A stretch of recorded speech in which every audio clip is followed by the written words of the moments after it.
Um, Welcome everyone. If you're joining just now, or if you've been already listening to some of the sessions before, we've had some great, really interesting speakers so far.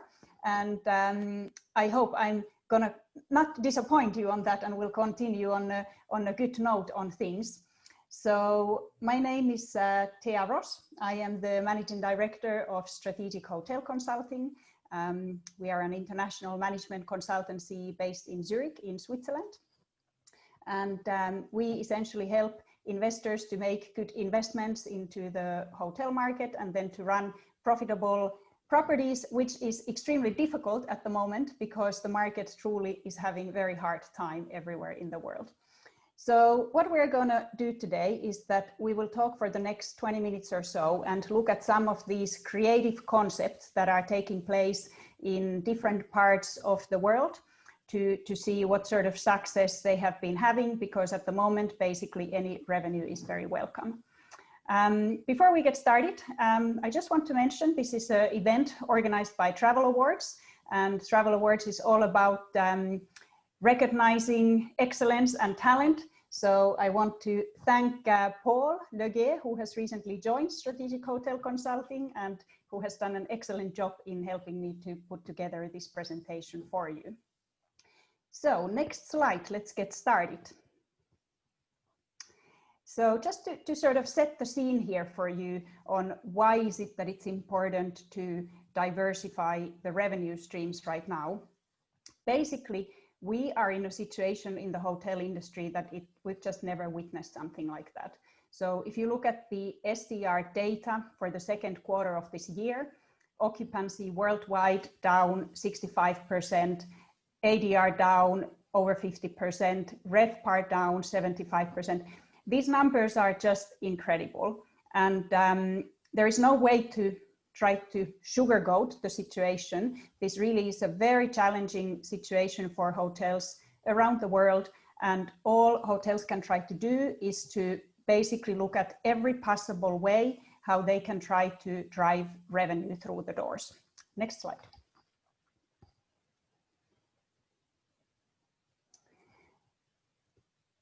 So if we are moving to the next slide, the one thing that I would like to say about hotels is that the industry is often criticized a lot, that it really lacks in innovation and we're kind of always behind on things. And to a degree, that's true. But I think what is also true is that hoteliers are very good at thinking on their feet.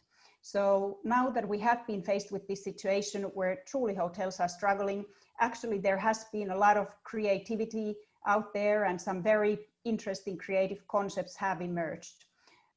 So some of the things we're going to look at today is how hotels are rethinking their hotel space, how they are outsourcing their services, diversifying the core offering, and then some completely weird, wonderful, off-the-wall kind of ideas, which actually have been quite successful.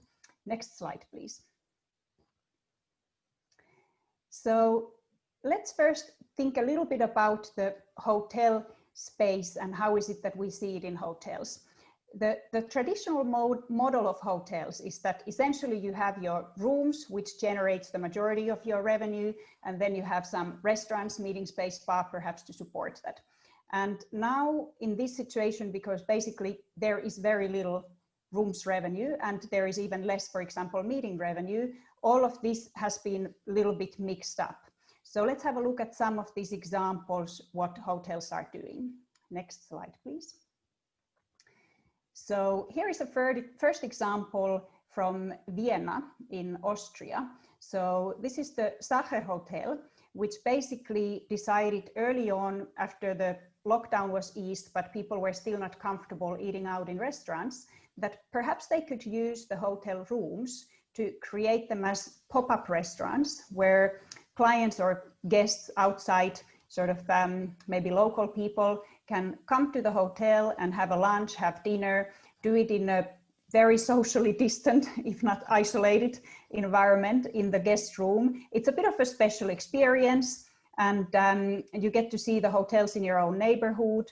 There was definitely a bit of a premium to pay for that. So you're looking at lunch and dinner at about $90 per person, but it was fairly successful.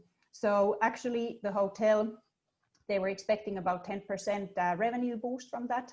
And in these times, 10% is 10%. So that was one creative way of thinking of how to use the guest room when the room nights per se are not selling. Next slide, please. Now, here is another idea, which is something that I really recommend every hotel owner or manager to consider. So converting your hotel rooms into business offices. This is something that it's really taken off everywhere in the world as a result of the fact that home office has become kind of the norm for everyone, and not everyone has a comfortable, quiet office where to work for or work from at home.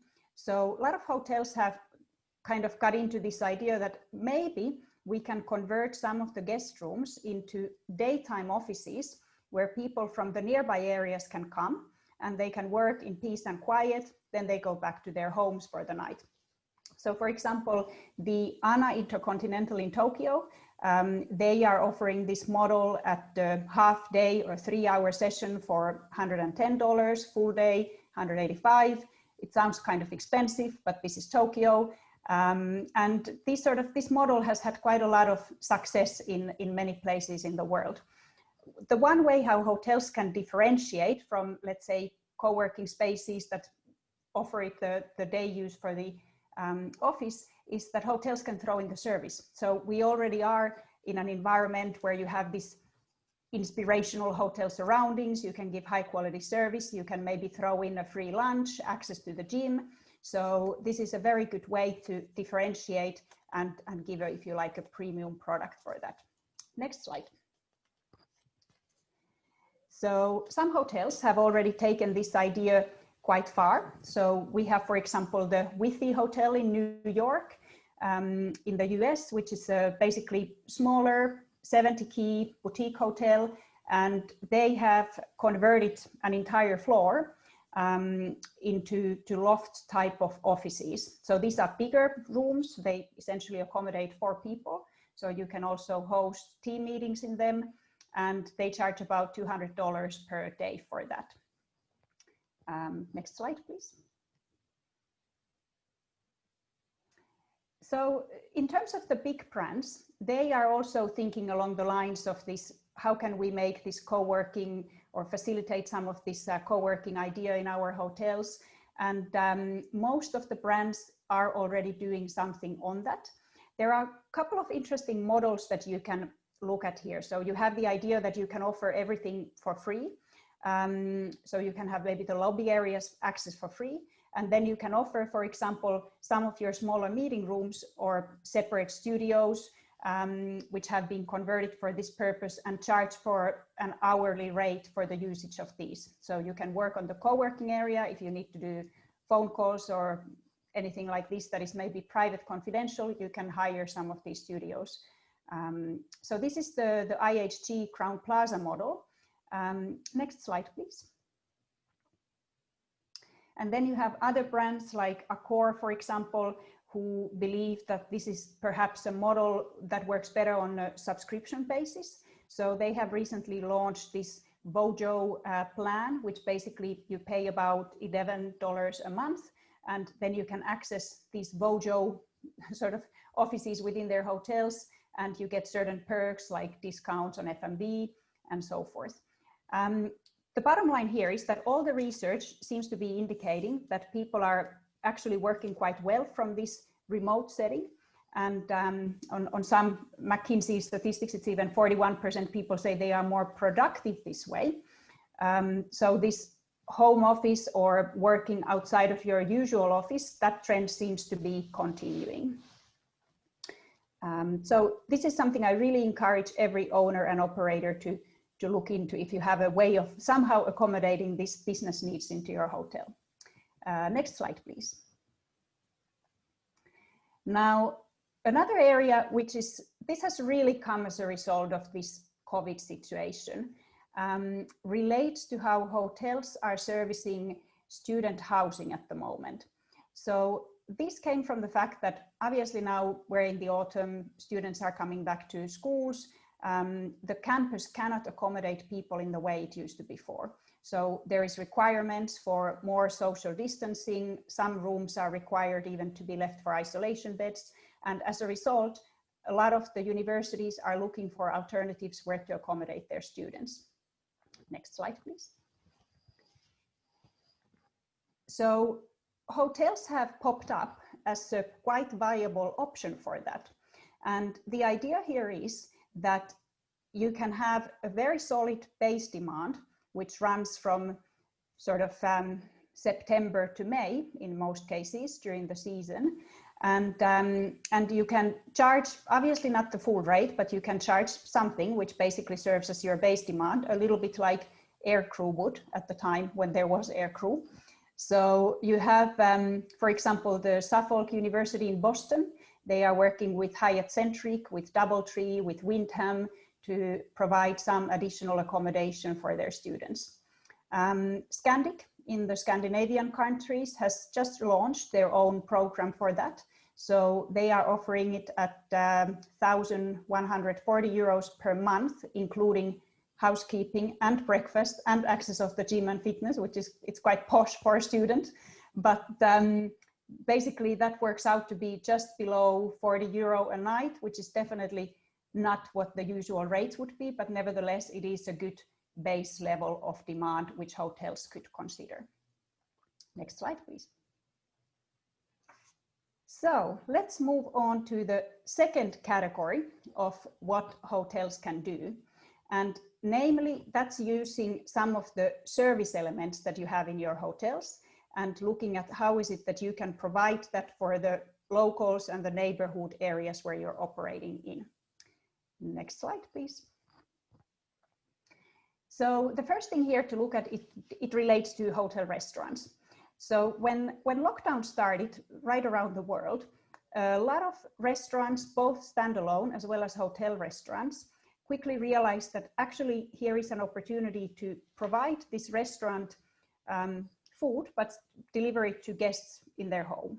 So a lot of hotels, they jumped on the bandwagon with some of the food delivery companies to make sure that their restaurants could still be operating, but everything they were doing was doing on a delivery basis. And that has actually worked quite well. And even now that restaurants have opened, a lot of them, they continue to do both delivery as well as in restaurant dining.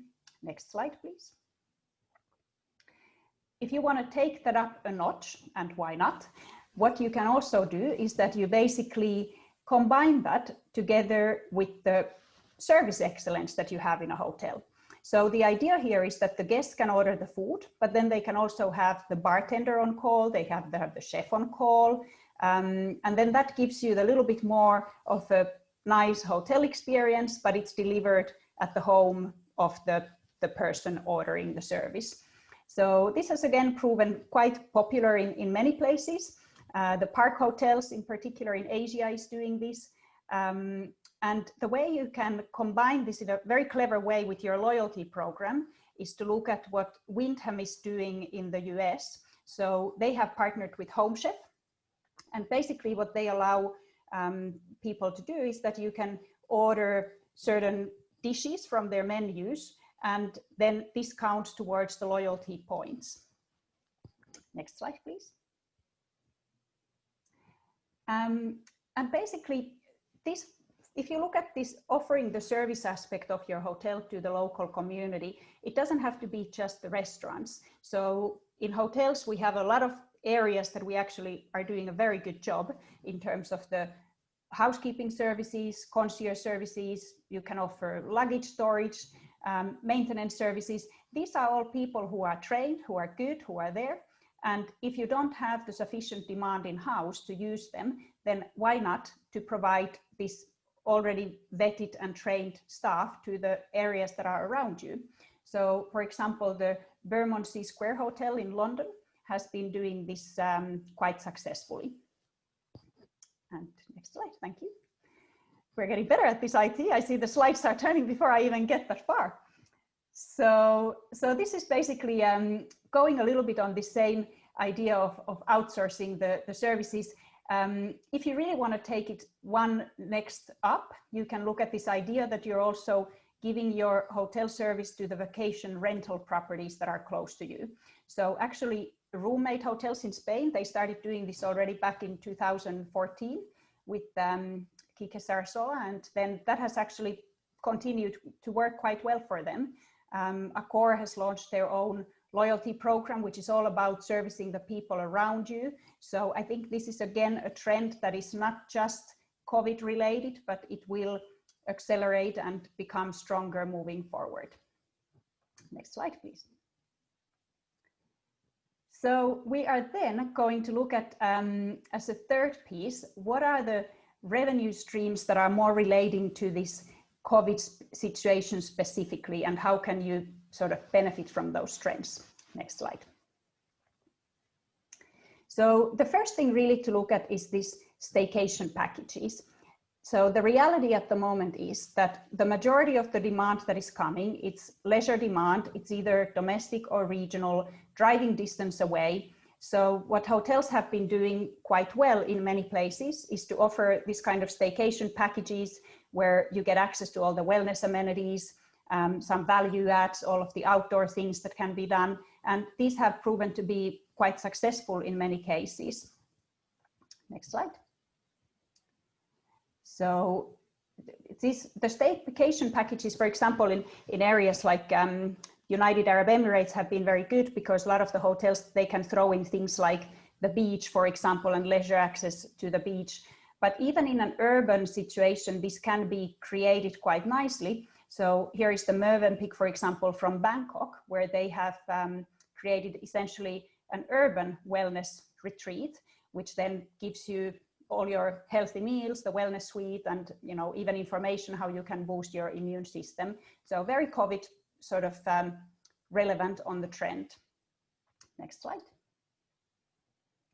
And further from that comes the idea of your memberships. So many hotels are anyway offering membership access to external clientele, but this is often restricted on the idea that in-house guests should have priority. So you can only take a certain number of external clientele, or then maybe the hours when you can use the facilities are restricted. All of this should now be evaluated because your in-house guest is likely to be less than it normally is. So there might be an option to provide higher number of wellness memberships that you have for people who are living closer to you. Next slide. And then finally, let's look at a couple of very weird and wonderful ideas from around the world, which seems to be working with interesting result. Next slide. So the first idea here is about offering travel credits, future travel credits. So this is an interesting concept that came out during the lockdown.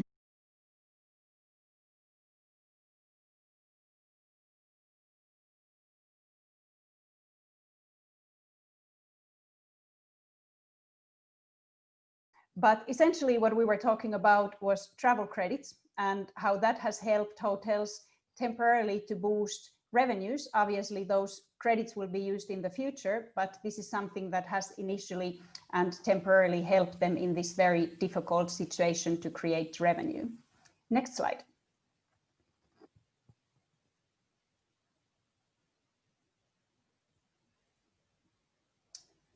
If I can have the next slide, thank you. So some hotels are also thinking about this a little bit further in terms of not just the revenues per se, but how can you encourage travel to come and then spend in the hotel. And the Atlantis and the Palm Jumeirah just, I think last week, they launched this idea that they actually offering free COVID tests for the guests. So obviously it doesn't generate revenue per se, but it would encourage international travel, which then would help the hotel. Next slide. Then another thing which has been really great in recent months is that many hotels, they've started in a much bigger way engaging with their audience. So during the lockdown, we saw, for example, Four Seasons was featuring their signature black truffle mac and cheese. Rosewood was doing their wellness classes online. One of my personal favorites was Nihi Sumba in Indonesia, with James McBride was interviewing people such as Tom Wright, who is the author of $1 Billion Way, which is a must read for anyone who is involved in hotel investments. And also the GM who was paragliding, his arrival to the resort at the Six Senses in Siki Bay in Oman. So all of this has been really great in increasing the awareness and engaging with your audience and potential future clients. So let's have a look at the next slide, which should give you a video of what this really could look like in a real sort of setting. So this was a live safari, which was done by Singita in Africa. And they essentially started doing these live safaris online during the lockdown, and their engagement rate went up by 400%. So again, if you can feature something that's authentic, different from your area, you can just create that travel bug, so when people can travel, that they choose to come to your property. Now, some hotels have thought about this in a different way also, of looking after your own community and what you can do to increase the engagement within that. And let's have a look at the next slide so we get an idea of Invisible Chips and what they have done with that in London.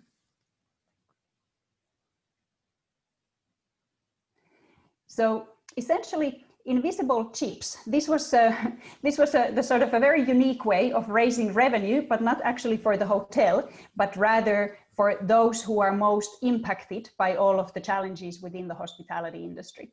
So the idea here is that this is a menu item, which a hotel can put in their restaurant menu, and it costs maybe $4, and that basically goes, the guest can choose that, and it goes towards helping those who maybe have lost their jobs, and then sort of helping people who have challenging times during this period.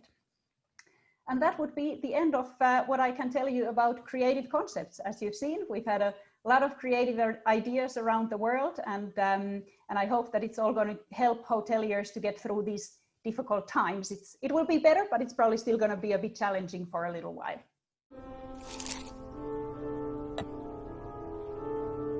Have you heard about these invisible chips? Now, I'm no chef, but these are very tasty. Better than Gordon's, actually. Anyway, invisible chips are incredibly easy to order. Just visit invisiblechips.org.uk.